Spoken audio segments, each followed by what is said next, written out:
Panginoon, salamat Panginoon sa pagtipo mo sa amin sa araw na ito. Tunay Panginoon, ikaw ay buhay. Ikaw po ang siyang nag-ooperate, bibigay buhay sa lahat, nagbibigay purpose Panginoon. Salamat Panginoon sa pag-bless sa amin sa napakagandang araw, punong-puno ng bagong pag-asa. Naway Panginoon, i-bless mo ang araw na ito para maging continual growth and development ng aming samahan, ng aming fellowship. Naway Panginoon, ikaw Panginoon siyang manguna lagi sa iyong maliit na lingkod. Ah, ikaw po Panginoon ang siyang ah, nandyan sa bawat isa sa amin. Buhay ka sa bawat isa sa amin, Panginoon. At araw-araw ay pinapaalala mo sa amin, Panginoon, kung sino talaga kami. Naway Panginoon, ipaalala mo at ipaalala mo palagi, Panginoon, na hindi kami makalimot na hindi kami tao lamang, hindi kami nandito sa lupa lamang. Hindi po. Ang aming journey, Panginoon, ay nagsimula sa ibayo bago pa man kami bumaba sa lupa. At patuloy niyo pong ipaalala sa amin, Panginoon, na merong purpose ang aming pagsilang dito sa lupang ibabaw. Gabayan mo bawat isa sa amin na gampanan ang mga bagay na makapagdagdag sa aming kaalaman, dagdag sa pagmolde sa amin bilang tao, bilang ah, Kristiyano, bilang Kristo, Panginoon, sa panahon na ito. We are beyond just human, but we are here completely wrapped in in flesh, in earth, subject to many limitations and sometimes vanity. But Lord, you have teach us, you have uh, you have showed us, no? You have messaged us through King Solomon in the Ecclesiastes, informing us to enjoy our life, enjoy our if we are married, enjoy our married life, love one another, even though it is sometimes people will say uh, life is short, uh, but let us enjoy this moment. Life, um, when we enjoy our every moment of our lives, Lord, all these are uh, it can go. The experiences can go beyond our earthly experiences only, Lord. So, Lord, help us, mold us, teach us, always bring to our remembrance who we really are. We are not our processes. We are not our contrasts. Our contrasts, our shortcomings, our complexes will never, ever define who we are. But those are just part of the process that we need to go through to develop, to mature, to develop our character, to be who we really want to be. Thank you, Lord, for teaching us, and let us focus our attention on the tree of life, Lord. It is not anymore knowledge, wisdom, or what, but we are focused on life, and life itself brings its own experiences and wisdom and lessons, Lord. We are beyond just knowledge. Amen. Lord, thank you, Lord, for always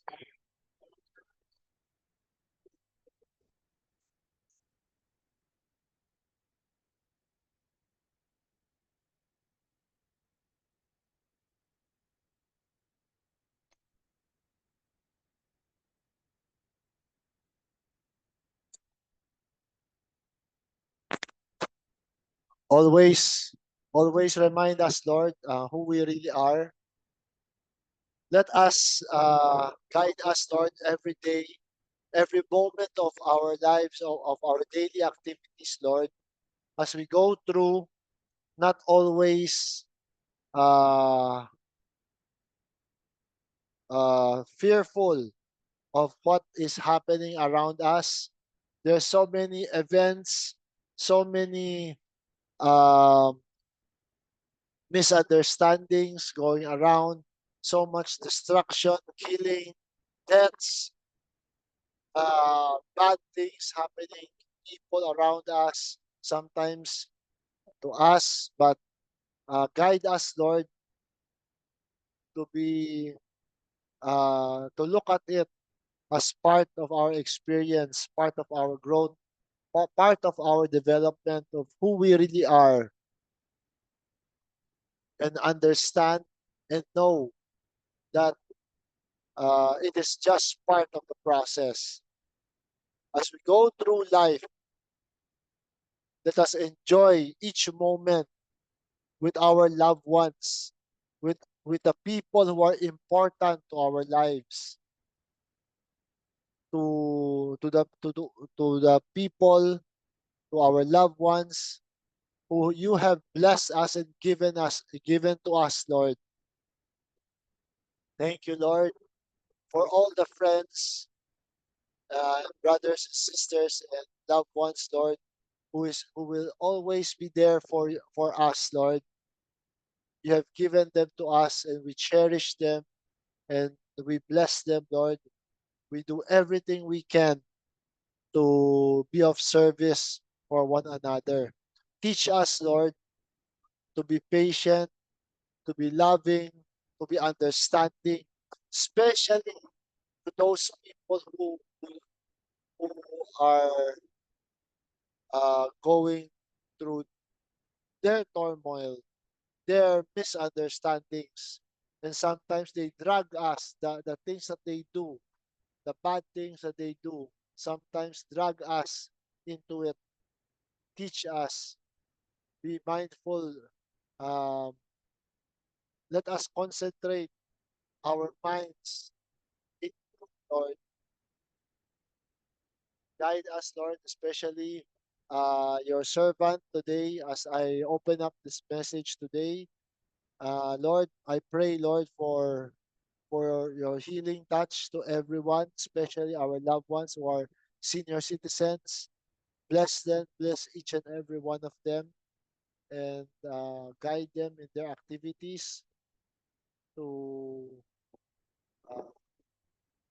everyone who is uh, going through whatever challenges, Lord.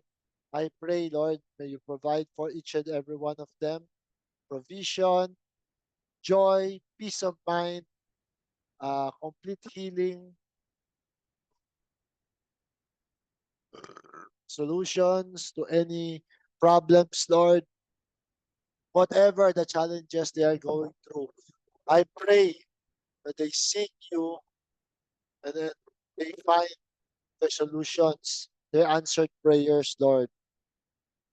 Lord, I thank you, Lord. Uh, Guide me, Lord, in everything. Uh, Guide us, especially, Lord, on our, bless us, Lord, on our following activities so the next mga Sundays to come. Uh, Thank you, Lord, for all your blessings, Lord. We return everything to you in the mighty name of our Lord and Savior, in Jesus Christ's name. Amen. Amen. Panginoon. Amen. So, sorry today, yung signal na smart natin, medyo okay na. Amen. Okay, so punta tayo sa slides natin today.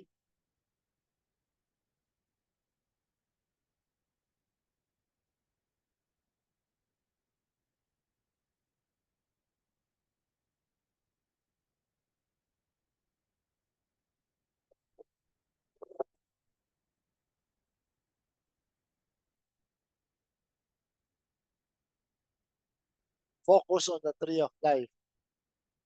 Amen.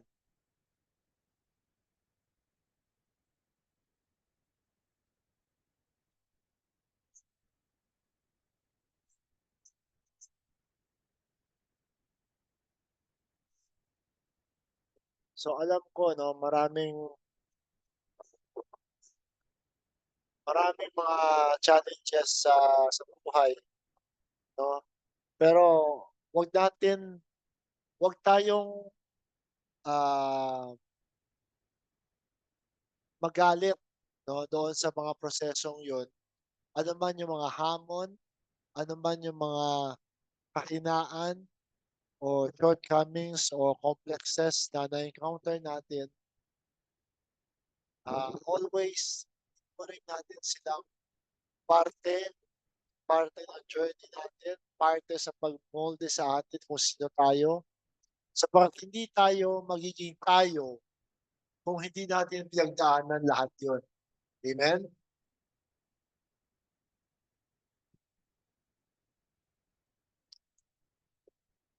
So punta tayo sa unang slide natin.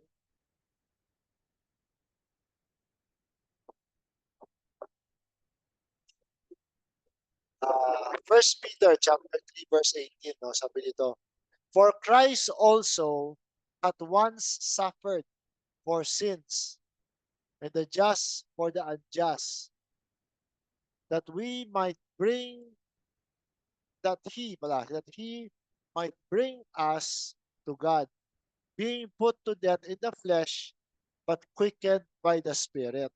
Amen? Nakita natin na kaya nga wag tayong minsan di natin maiwasan, no, sa buhay.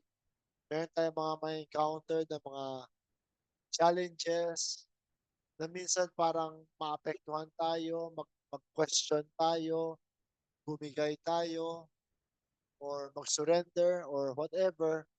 Pero tandaan natin lahat po 'yan ay ginawaan ni Kristo para sa atin. Amen? Isang beses lang ang kailangan niyang gawin. Hindi hindi po ito na palagi kailangan paulit-ulit na ano 'yun, parang renewal ng vow ba 'yun? Na kailangan paulit-ulit ipapaalala sa atin yung ginawa niya sa atin. Hindi po.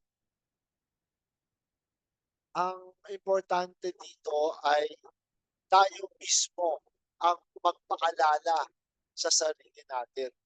Amen? Sa mga kalagitnaan ng kahinaan, sa kalagitnaan ng mga misunderstandings, sa kalagitnaan ng mga emosyonal na mga bagay, huwag tayong makalimot na merong mensaheng gustong ipaunawa sa atin ng Great Spirit. Kaya mo na-encounter yun. Amen? Sa panahon, especially nakita natin yung mga Old Testament, di ba? Bakit binenta Joseph the Dreamer? Bakit nangyari sa kanya? Bakit si David? Bakit niya ginawa yung mga ginawa niya? Si Jesus Christ, sa lahat ng kabutihan na ginawa niya, na naparito siya para ibahagi, para ah, para dalhin ang naligaw na tupa ng Israel pabalik sa Panginoon. Sa lahat ng mga pagpapagaling niya, sa mga miracles niya, sa mga aral niya, bakit sila pa mismo ang nagpako sa kanya sa krus ng Kalbaryo, 'di ba? Parang parang yung mga tao na ng dahilan ng kanyang pagparito, yung mga taong pili at mahal ng Panginoon, ang bayan ng Panginoon, ang siyang mismo yung bayan na yun ang siyang nagpako sa anak ng Panginoon. Ngunit lahat po ay may dahilan po. At yung dahilan na yun ay para maunawaan natin. Maunawaan natin kung sino tayo. Maunawaan natin kung bakit tayo naririto. Maunawaan natin bakit nagkakagulo ngayon. Bakit ang daming mga nangyayari. Amen? Sapagkat ang bawat panahon ay may takdang mensahe at takdang ah, paggalaw ng Espiritu. Amen? At ngayon, itong panahon na ito ay inusad tayo ng Panginoon na gumalaw ang tayo ayon sa ating presenteng unawa na hindi na tayo nagfo-focus na kailangan ito ang tamang gawin, kailangan ito yung mga nakasulat, ito yung mga kautusan, ito yung tamang gawin, kailangan gagawin mo ayon sa anong nakasulat, ayon sa sinabi ang interpretasyon ng church, ng pastor, 'di ba?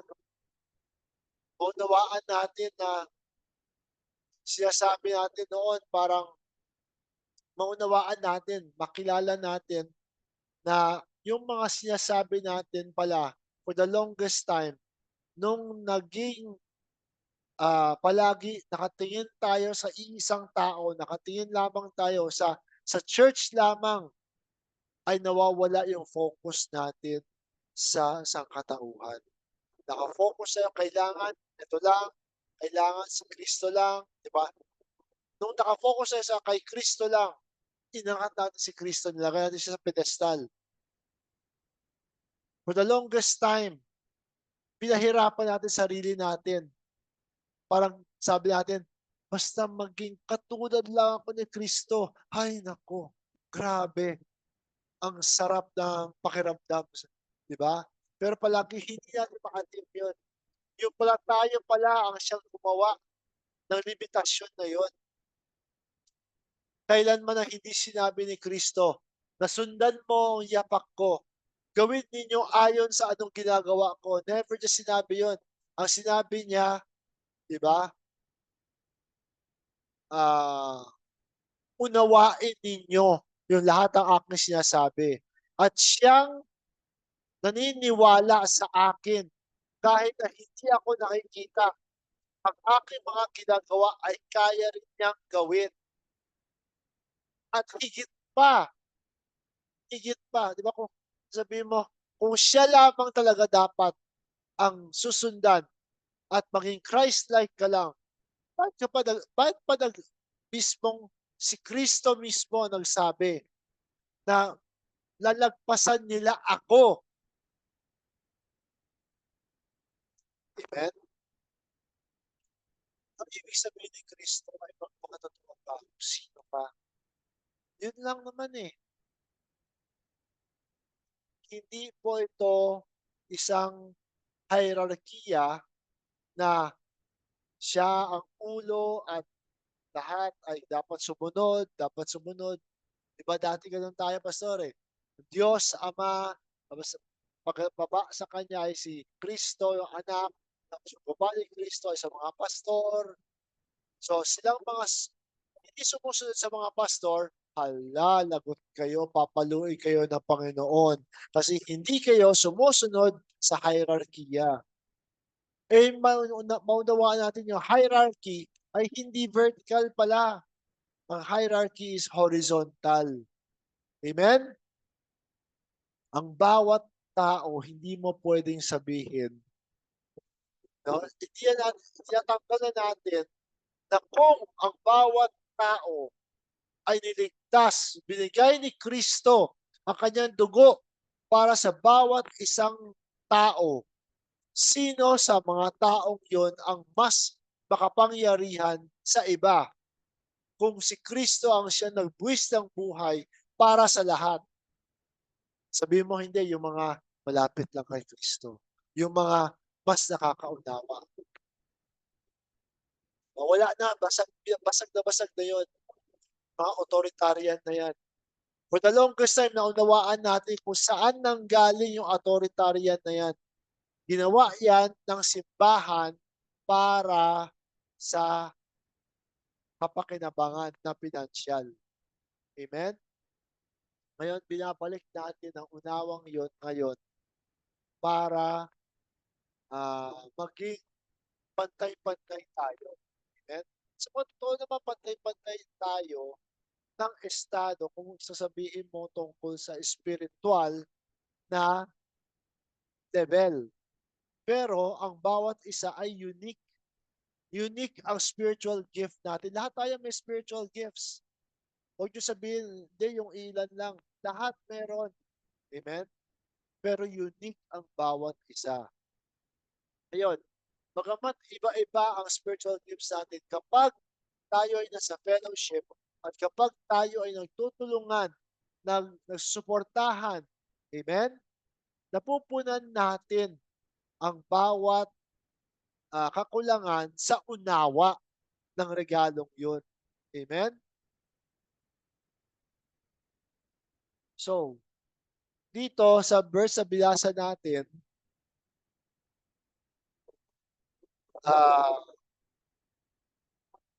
apply po ito sa lahat ng tao. Kahit na anong class, anong paniniwala, anong relihiyon, di ba? Di ba siya sinabi dito na kailangan ay sa itong relihiyon lamang, amen? At nakita natin ang halaga ng ginawa ni Kristo ay ang pag-quicken sa spirit at ang kamatayan sa laman. Amen? Maaring hindi ito literal na kamatayan natin kay Kristo, literal, pero tayo ay symbolical na. Kaya nga, hindi mo na kailangan pagdaanan yung kailangan magpapako ka kasi nga may isa nang nagpapako na. Amen? Pero ang importante dito ay nakafocus tayo sa galaw ng Espiritu sa buhay, hindi lamang sa buhay natin, kundi sa samahan ng bawat isa, sa pamilya, at sa lahat ng kung sino man na nakasalamuha mo, maging sensitibo ka. Bakit? Kasi si Kristo ay hindi lamang naparito para sa iilan. Sabi niya, paulit-ulit siya sabi na ako'y naparito para iligtas ang buong mundo. Hindi mo pwedeng sabihin na ang mga Kristiyano lamang, dumating si Kristo para sa mga Kristiyano lamang, pero kapag titignan natin, di ba, ang relihiyon ay isang paniniwala lamang. Kailanman ang relihiyon ay hindi po tumutukoy sa ang relihiyon ay isang paniniwala. Ngayon, kailangan ay maging makita natin yung fruits na binibigay ng isang tao. Mas importante ang pagbigay bigay kahulugan niya sa mga bagay na hindi nakikita. Kasi yun ang mas importante, yung quickening ng spirit. Kapag ang tao palagi na habol niya ay sa laman, sa mga bagay na nangyayari sa puntong ibabaw, bagamat importante yan, pero sa pangkalahatan ay magiging uh, ililigaw niya ng mga happening sa lupa ang mga spiritual na mga uh, unawa. Amen? Kapag lagi ka nakafocus lamang sa mga literal lamang, di ba? Mawala ka sa focus sa spiritual. Amen?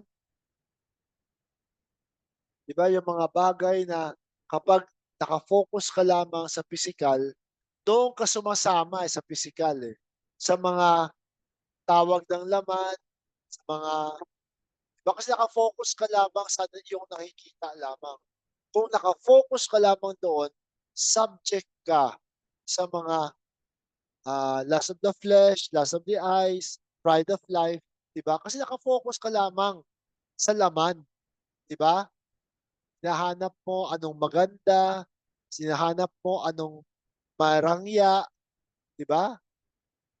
Na hindi mo alam, kaya yung mga tao na nagpo-post ng gano'n sa social media, hindi mo alam kung gaano karaming ninakaw yang mga 'yan. Alam natin may mga mayayaman naman. Pero 'di ba, yun ang beside the point natin, na nafo-focus ka lamang sa mga literal at mga pisikal na bagay. Ang importante yung spiritual, yung samahan mo. Anong dami ng yaman mo, anong dami ng ari-arian mo, pero di pulubi, hindi man lang makatulong sa pulubi, 'di ba? Isang araw sisingilin at sisingilin ka ng Espiritu. Amen? Yan yung parable na kinuwento, 'di ba, ni Kristo tungkol sa rich man and Lazarus, 'di ba? So sa verse 19 tuloy natin, by which also he went and preached unto the spirits in prison. Si Kristo 'to. Tinutukoy niya si Kristo nung namatay siya, siya ay nag-sharing sa spirits in prison, which sometimes were disobedient. When once the long suffering of God waited in the days of Noah, while the ark was preparing, wherein few, that is, 8 souls, were saved by water. Nakita natin na ang spirits in prison ay hindi yan mga anghel, mga demonyo, na nakakulong somewhere sa spiritual realm. Noon akala natin ganun eh. Yung pala pantasya lang pala yun. Bakit? Kasi kung merong mang, 'di ba? Ang diablo ay hindi being, hindi siya buhay. Ang diablo ay karakter, karakter ng tao. Bakit? Sabi ng magnanakaw, "Ba't ka nagnakaw?" Sabi ng magnanakaw, "Kasi binulong sa'min ng diablo, eh, na magnakaw." "Ba't niyo pinatay ang asawa mo?" Kasi sabi ni Satanas. Pero sinong pumatay? Ng tao. Yung mga process na yon, amen? So, kapag binigyan mo ng focus ang process na masama, magkakaroon yan ng sariling buhay. Bakit yung tao, pansinin ninyo, kapag meron siyang sandata, tumatapang. Kapag umiinom, tumatapang. Gumagamit ng droga, tumatapang. Yung spirito, alam niyo ba, kaya nga yung mga alak, di ba, may tinatawag spirit eh. Ang lahat yan, di ba sabi natin, lahat ng bagay, pati itong literal na ito, may spirito, lahat 'to may manifestation. At kung anong i-focus mo, doon magiging, magma-manifest yung spirit na yun. Kaya ang tao, kapag palaging pride lang pride nila ang pinapaandar nila, naghahanap siya na nagbibigay tapang sa kanya. At yung sandata na hawak dala niya, yung nagbibigay tapang sa kanya. 'Di ba? Yung spirito ng pride at yung, alam niya na meron siyang sandata, 'di ba? Yun ang nagbo-boost sa kanyang ego, nagbo-boost sa kanyang pride para maging matapang.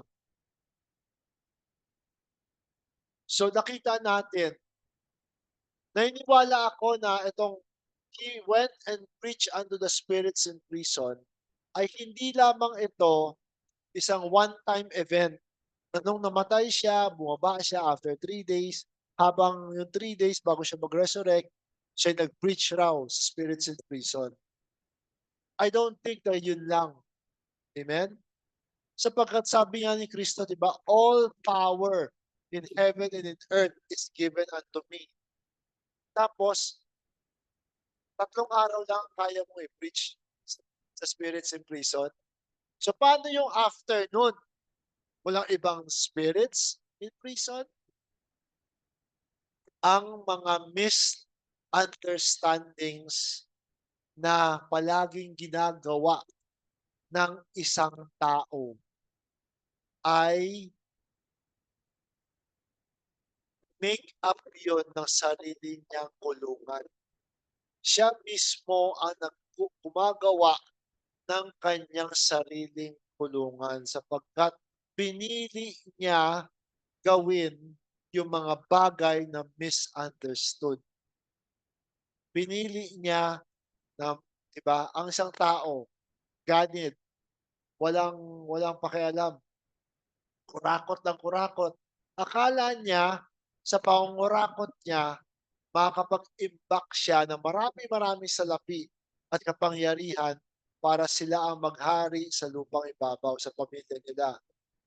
Pero hindi niya alam yung mga misunderstandings na yon. Yun ang kinukulong niya, yung sarili niyang spirit, ang sarili niyang pagkatao, ang kanyang pagiging Kristo. Kinukulong niya ang kanyang sarili sa kanyang mga hindi magagandang bagay na ginagawa. Amen? It's like a person that misunderstood the good things, di ba? What is good things? The good things is things that when, sabi natin, eternal life is living for others. To people who are so focused on greed, they will never understand that statement that eternal life is living for others. The more you give away love, the more you receive love. To a person who is so self-centered will never understand that. Amen? And when that person keeps on doing those selfish things, that person is building his or her own prison. And when the time comes, after all the things fade away, hindi naman lahat nag-stay eh. Lahat ng pera, malustay, lahat ng ari-arian, mawala. Lahat ng mga mahal sa buhay, mga tao sa paligid niya, nawala lahat. Ano lang ang may iwan mo sa taong yun? Tanong kita. Doon, magmumuni-muni yung taong yun. Ano ba pinagagawa ko sa buhay ko? Mali pala itong mga lahat ng ginawa ko. Ngayon, nakita nyo yung mga mayayaman na yan, maraming tao, maraming mansyon, maraming ari-arian, maraming pera, maraming kapangyarihan. Pero after nun, lahat ng yun, kapag dumating ang panahon, mawala lahat yun, at darating ang panahon na makahampol yung taong yun, then magsisimula siyang makinig to that still small voice. Amen? Diba? Lahat tayo, we will come to hear and listen to that still small voice. Ano yung still small voice, Pastor? Yan yung spirit, nagpe-preach Kristo sa spirits in prison. Si Elijah, after niyang manalo, di ba? Pinatay niya lahat yung maraming mga priests ni Baal. Akala mo, di ba nagtawag siya ng apoy mula sa langit? Mas tumakbo, nagtago sa kuweba. Sabi niya, Panginoon, gusto ko na mamatay kasi hinahabol ako ni Jezebel, ni Haring Ahab. Ahab ba yun? Yung hari. Pagkatapos ng mga miracles na ginawa niya, pagkatapos na pinapatay niya lahat ng mga mga false na yun, bakit? Nakinig siya sa doubt. Kinulong ni Elijah sarili niya. Sabi niya sa Panginoon, gusto ko lang mamatay. Nagtatago siya sa kuweba. Kinausap siya ng Panginoon. Nasaan ba ang Panginoon? Sa apoy ba? Nasa lindol? Nasaan ang Panginoon? But still small voice. When you start to entertain doubt, kinukulong mo sarili mo. When you do bad things sa akala mo, wala kang accountability, kinukulong mo sarili mo. Amen? At hindi magsasawa si Kristo sa kanyang pag-preach sa spirits in prison. Amen? Ito ang nakikita ko. Bakit? To Christ, ano ba ang space and time? Ano ba ang, di ba? Ano ba pwede mo sabing limitasyon na pwede mong ipataw sa ating Panginoong Hesukristo? Di ba?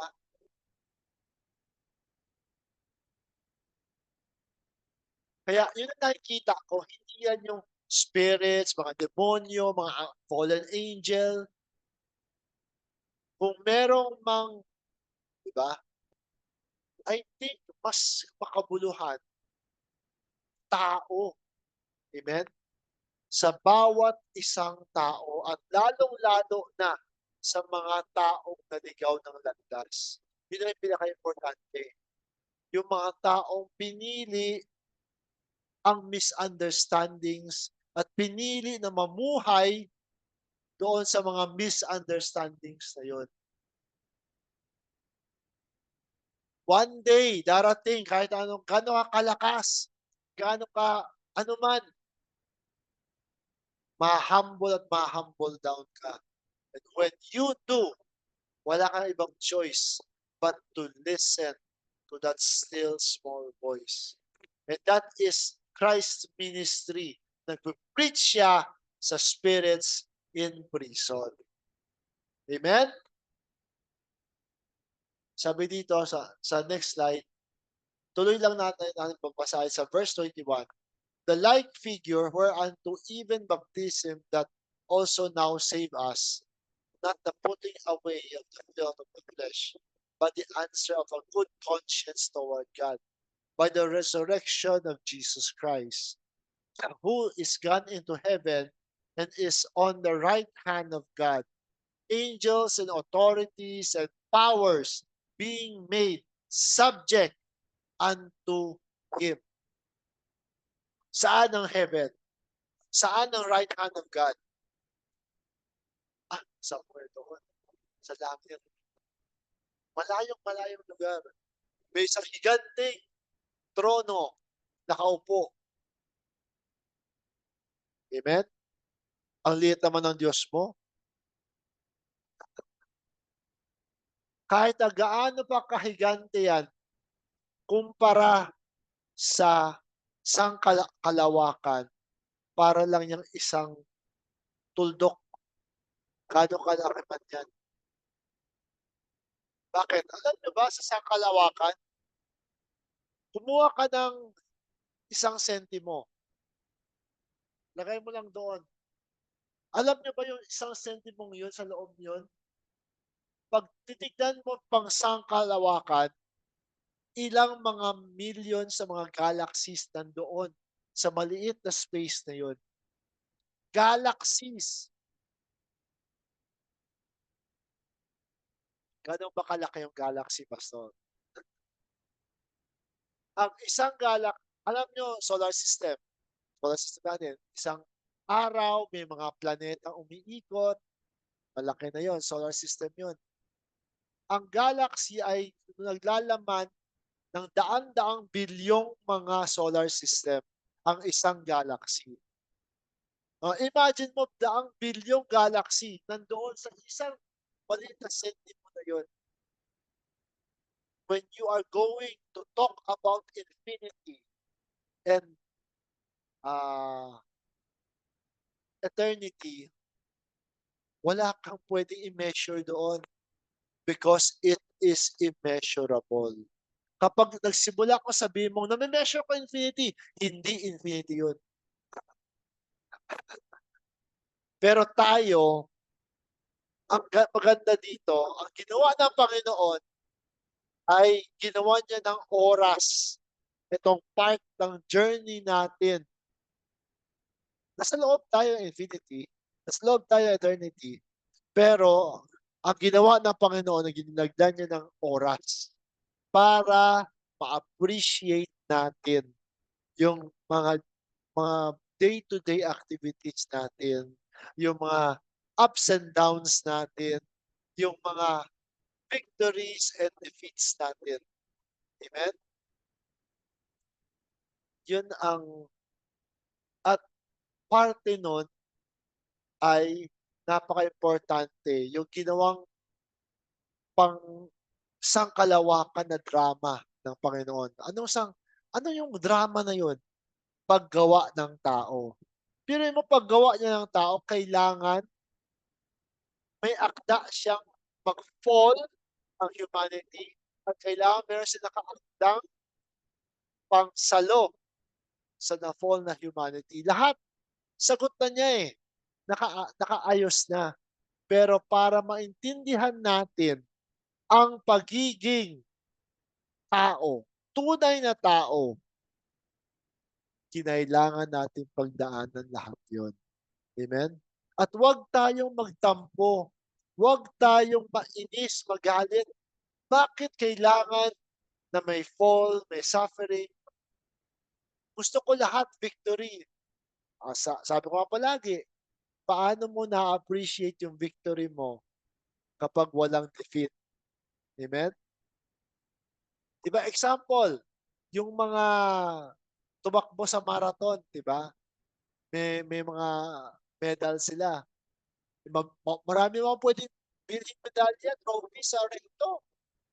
Bili ako marami, i-display ko, i-post ko sa social media. Oh, dami ko achievements, oh. Pero sa mga taong nakakilala sa'yo, alam nila na hindi mo pinaghirapan yan. Pwede ka maging plastic sa sarili mo.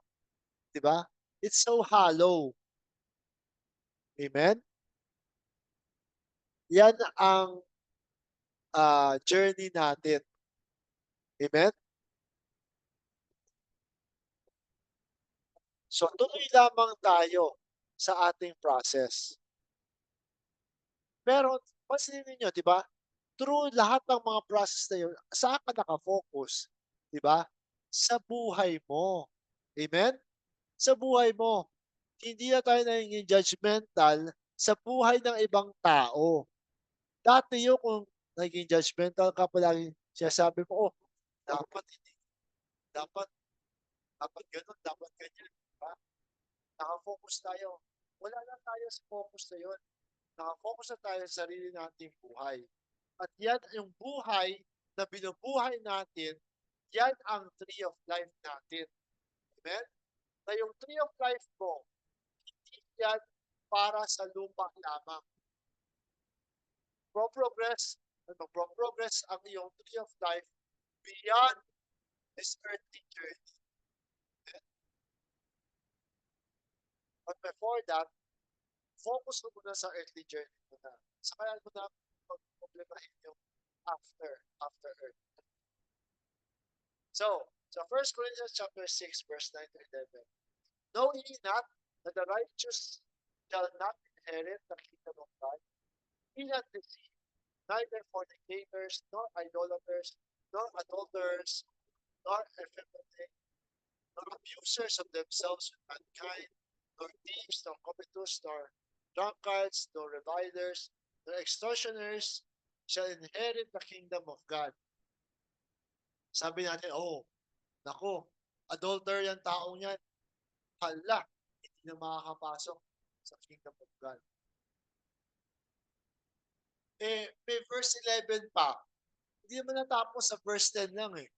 May verse 11. And such were some of you, but ye are washed, but ye are sanctified, but ye are justified in the name of the Lord Jesus by the Spirit of our God. Diba? Tayo mga Kristiyano, walang tayo nakafocus sa tao na ito sinner, ito adulterer, ito lasinggero.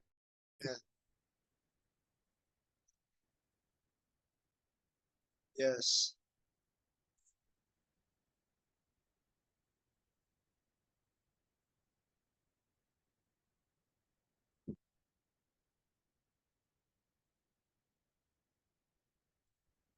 Amen. Amen. Amen. Amen. Yes. Which, di ba, unfair yun kung gagawin mo na pumimili ka lang sa libro, di ba, na hawak-hawak mo, yun ang pinipili mo na ibigay sa tao kasi meron kang gusto na gawin nila, di ba? May gusto kang ipagawa sa kanila.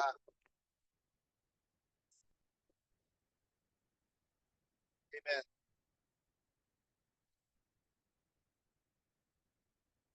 Amen. Yes. You are now clean by the word. Kaya nga,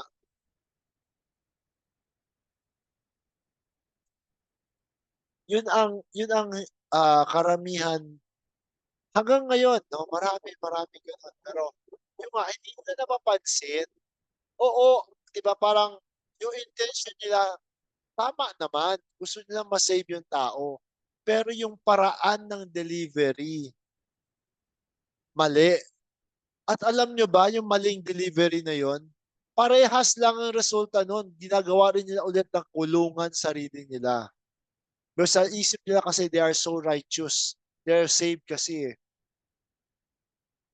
Hindi nila nakikita yung mga maling paraan na dineliver sa tao. Kaya namin misunderstood sila, na parang namin misunderstand yung gospel, yung si Kristo, si Jesus Christ, 'di ba? Pero may dahilan lahat 'yun. Ang importante ngayon is shine-share natin 'yun ngayon, sinasabi natin yan ngayon para marinig ng tao. Amen? So dito sa ano, the quote ko, in life, you can't get far if you will always be looking back to all your past traumas, regrets, complexes, and judgments. Ganun din, in life, you will always, diba, you can't get far if you are always looking back at the past things ng ibang tao rin. Oo nga ako, o di ako tumitingin sa traumas ko, sa mga nakaraan ko. Malinis na ako. Tinanggap ko si Kristo eh.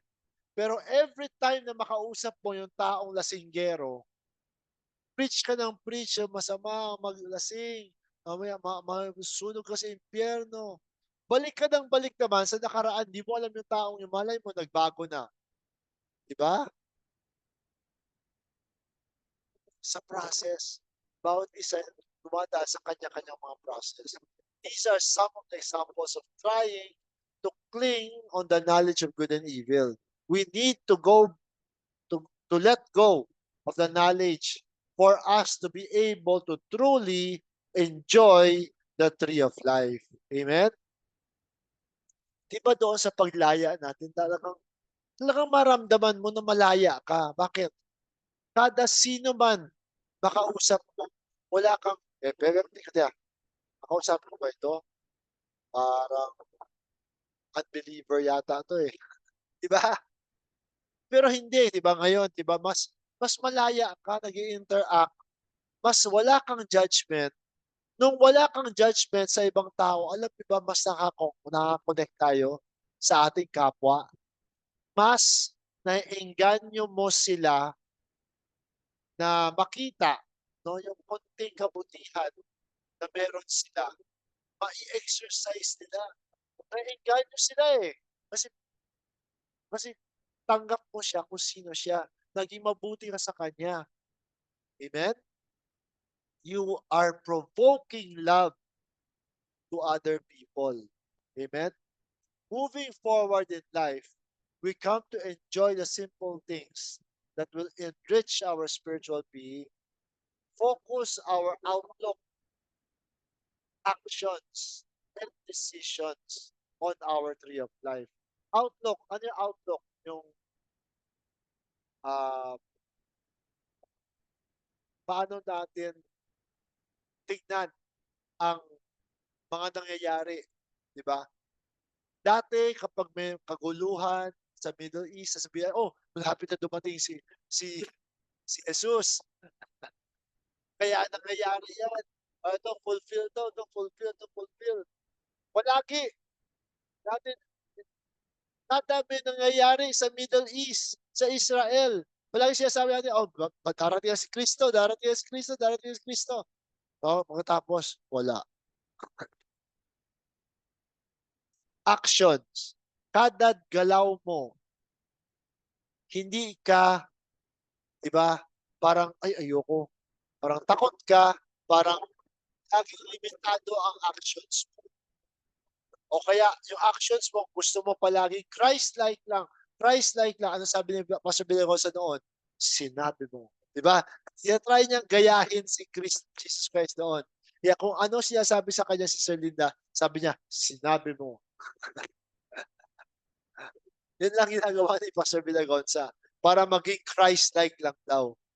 Hindi natin alam na for the longest time, nilimitan pala natin sarili natin na kahit na maging Christ-like ka, isang malaking pagpapanggap pala yun sa atin. Kasi hindi ka nagpapakatotoo kung sino ka. Yun ang importante. Yun ang ibig sabihin ng tunay na kalayaan. Sabihin natin, where the Spirit of the Lord is, there is liberty. Pero palagi, sinusuppress natin yung freedom of expression ng tao. Bawal ka kumanta ng mga worldly songs. Bawal ka manamit ng ganun. Dapat palagi mahaba buhok mo. Dapat ganun, dapat ganun, dapat ganun.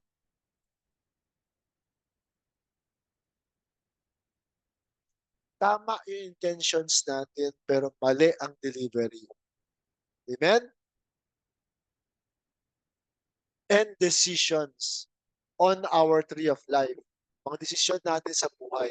Minsan yung mga desisyon natin, na-influensyahan yan dahil sa ating paniniwala, dahil sa mga nangyayari sa paligid, dahil sa mga misunderstandings na na dala-dala natin araw-araw. Amen? Through this, we accomplish changes that we thought long ago that are impossible, but now are all possible. Sino makaisip? Makaisip na yung Biblia na ganun writing. Pero yung pala, kaya mo siyang maunawaan ng mas malalim pa at naging mas malaking pagpapala pa sa iyo. Amen? Hindi tayo pabalik-balik lang sa mga patay na kasulatan lamang. Amen? Kundi with the renewal of our minds, when we took on the mind of Christ, diba? All it takes is just putting on the mind of Christ. When you start to tell yourself, this problem is impossible to solve. Take on the mind of Christ. Sabi niya, kung sa isip ng tao ay imposible, pero sa Panginoon ay walang imposible. Amen? At sabihin ko sa inyo, kapag yan ang sinambit mo, darating at darating yung solusyon sa imposible mong problema. Amen? You just need to take that first step of taking the mind of Christ. Amen? May sharing to Sister Jocelyn. No? It takes one experience after another experience for us to be understanding, compassionate, and be grateful and be of help and inspire one another. And only then can you feel the beauty of loving unconditionally. Amen? Sa pamagitan ng mga pinagdaanan natin sa buhay, yung mga experiences natin, yung mga ups and downs natin, especially yung mga downs, tuturuan ka na maging mapagmalasakit, mapag-unawa, di ba? Maging laging mapagpasalamat sa anong meron ka. Amen? Doon mo lamang nung napagtanto mo lahat ng yon na maunawaan mo yung tunay na kahulugan ng pagmamahal ng walang kondisyon. Amen? Amen ba Panginoon? Yan ang nagagawa ng kapag naka-focus tayo sa ating tree of life. Ano yung tree of life natin? Itong buhay natin. Amen? Itong buhay na binubuhay mo araw at gabi. Amen? We are spiritual beings living in this earthly experience. Amen? So every day, focus ka lang sa iyong tree of life. Paano ba ma-enrich yung yung yung life experience ko? Paano ba magkaroon ng kabuluhan? Paano mo masasabi yung paano mo, 'di ba yung tao, yung buhay, yung mabuhay ka talaga sa iyong buhay. Live your life, sabi nga nila. Amen? Na wala kang regrets, wala kang pagbalik-tanaw, ba walang walang pagkatakot, paghinayang. Amen? Tuloy lamang tayo. Every day is a new day. Every day ay ni-introduce ng bagong araw, ang bagong pag-asa sa bawat isa sa atin. Amen? Amen. Panginoon? Amen. Meron kayong gustong i-share, Pastor? Amen.